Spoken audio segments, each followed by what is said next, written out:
Bhagavad Gita chapter 2 பதம் 17.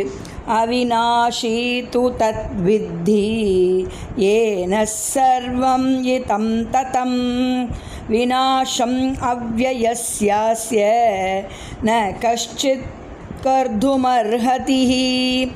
அவிநாஷி அழிக்க இயலாதது, தூ ஆயின், தத் அது, வித்தி அறிவாய், ஏன இதனால், சர்வம் உடல் முழுவதும், இதம் இது, ததம் பரவியுள்ளது, விநாசம் அழிவு, அவ்யயஸ்ய அழிவற்றதன், அஸ்ய அதன், ந கஷ்சித் யாருமில்லை, கர்த்தும் செய்ய, அர்ஹதி கூடியவர். உடல் முழுவதும் பரவியிருப்பதை அழிவற்றதென்று நீ அறிய வேண்டும்.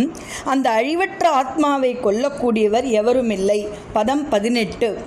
அந்தவந்த இமே தேஹா நித்யஸ்யோக்தாஹ ஷரீரிணஹ அநாஷினோ பிரேமயஸ்ய தஸ்மாத்யுத் யஸ்வபாரத.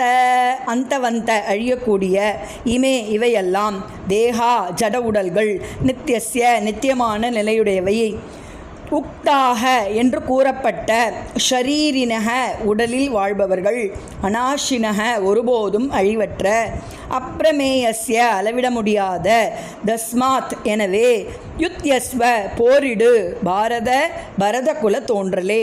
அழிவற்ற அளக்க முடியாத நித்தியமான உயிர்வாழியின் இந்த ஜடவுடல் அழியப்போவது உறுதி. எனவே பரத குல தோன்றலே போரிடுவாயாக. சர்வம் கிருஷ்ணார்ப்பணம்.